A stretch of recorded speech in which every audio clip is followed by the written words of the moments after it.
Welcome back to our National Trust Grand Tour. Today we're visiting a property perched high above Hampstead's winding lanes, Fenton House.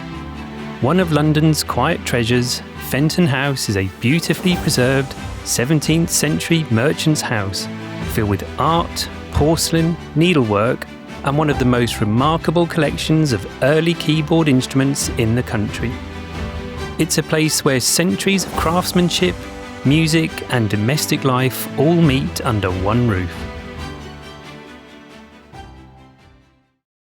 One of the oldest houses in Hampstead, Fenton House has long been an iconic site at the top of the hill. Built in the late 1680s for a wealthy London merchant, its early owners included Joshua G., whose business links included a partnership with Augustine Washington, father of George Washington. The house later passed to Philip Fenton, who bought it in 1793 and gave the property its lasting name. Over the next century and a half, the house gained a reputation as one of Hampstead's most elegant private homes. In the 20th century, the final private owner, Lady Catherine Binning, transformed the house into a showcase of fine porcelain, Georgian furniture and exquisite needlework. When she died in 1952, she left Fenton House and her collections to the National Trust, preserving this extraordinary time capsule for future generations.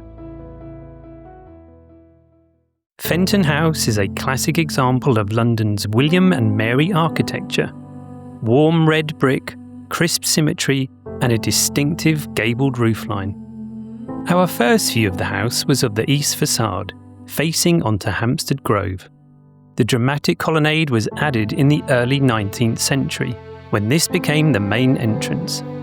Perhaps not the prettiest view of the house, it does nevertheless give visitors a sense of the elegant proportions that they can expect from the rest of the property. The original entrance was on the south side, approached from Windmill Hill. Visitors would pass through a set of fine wrought iron gates and follow a gently sloping path towards the house. Along the way you catch small, tempting glimpses of the brickwork and windows before the view opens out, revealing the full charm of this beautiful Georgian home, balanced, welcoming and full of character. And if you're not already a little bit in love with Fenton House at this stage, wait until you see the view from the north, which in our opinion is the best facade of all. We'll show you that one later in the video when we visit the garden. Although Fenton House was for the most part a family home, its final owner, Lady Catherine Binning, had a very different vision for it. She planned to turn the house into a permanent showcase for her remarkable collections, embroideries, porcelain, and fine furniture gathered over many years.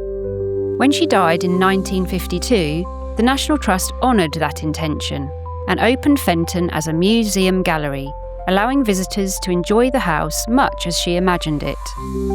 Lady Catherine's porcelain collection is especially striking. It's a riot of colour, pattern and craftsmanship, ranging from Chinese pieces to playful 18th century figures and characterful Staffordshire ware. There's English Delft ware too, along with elegant Georgian tableware. These pieces are displayed throughout the house, creating the sense of a home curated by someone with a keen eye and a deep love of beautiful things. One of the great surprises of Fenton House is its world-class collection of early keyboard instruments, cared for by the National Trust since 1938. Major George Henry Benton Fletcher believed passionately that historic instruments should be played, not simply admired behind glass, and he built his collection with that philosophy at its heart. It includes harpsichords, virginals, spinets, clavichords and early pianos from the last 5 centuries. What makes this collection truly special is that the National Trust keep most of the instruments in playing condition, so that the early music performers can study and play original instruments. The oldest, dating back to 1540, is still played regularly.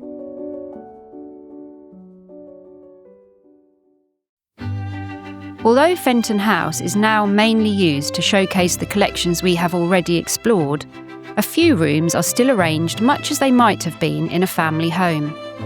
These spaces hint at the elegance and refinement that once greeted visitors. The main staircase, broad and generous, rises through the centre of the house, its walls lined with the requisite portraits. From the half landing, you catch a brief, tantalising glimpse of the garden outside. The first floor bedroom is an understated but inviting space, the sort of peaceful sanctuary Lady Catherine would have enjoyed.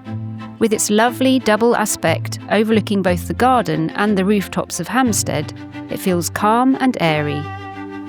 Naturally, it offered yet another perfect spot to display her ever-growing porcelain collection. Another room that still feels lived in is the elegant yellow drawing room.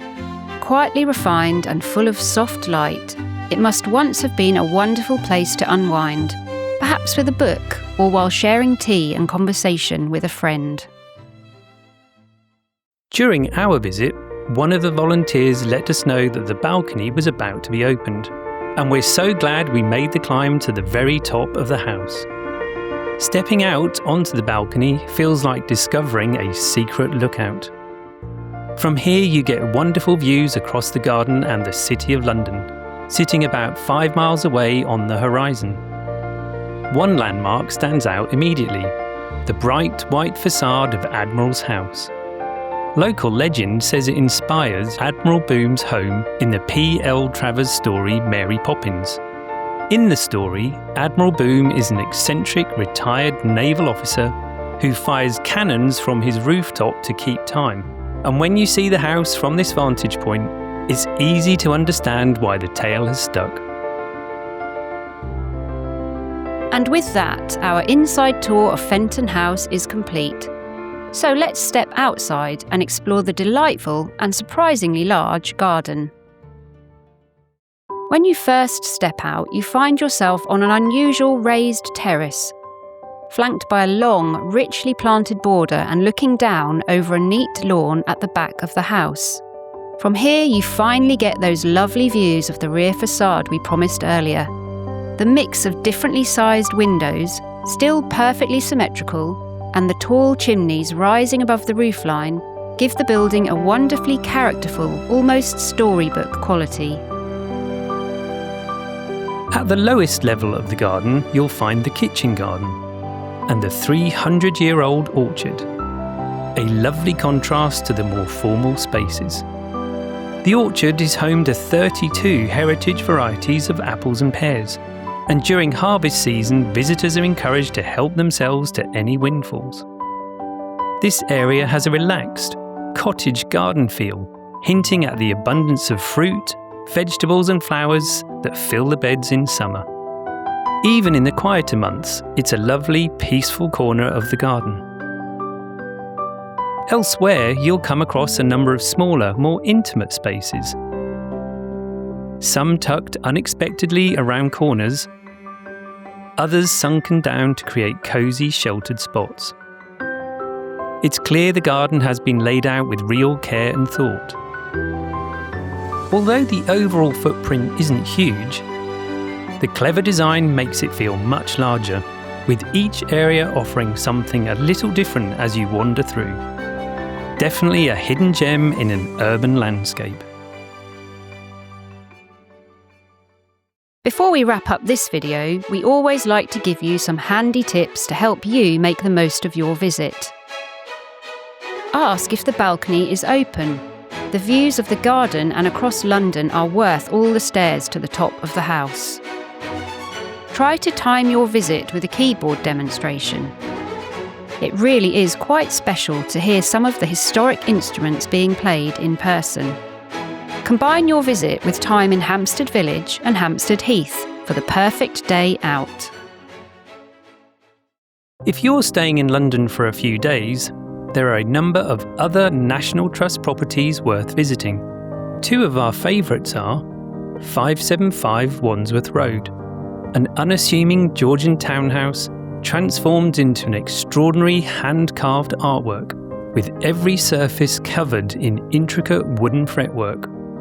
2 Willow Road, a striking modernist home designed by Erno Goldfinger, filled with original furniture and an exceptional collection of 20th century art. And that brings us to the end of our visit to Fenton House, a place where centuries of collecting, music and quiet craftsmanship come together in one remarkably peaceful Hampstead home. Here's why we think you should visit. Fenton House is one of those rare places where history feels intimate. You're not just looking at objects behind glass, you're stepping into a space shaped by centuries of collectors, musicians and craftspeople. From the quiet elegance of the rooms to the living music of the instruments and the beauty of the gardens, it's a house that rewards slow wandering and curious minds. Thanks for watching. If you've enjoyed this video, we'd love you to like, comment and subscribe, and join us again for the next stop on our National Trust Grand Tour.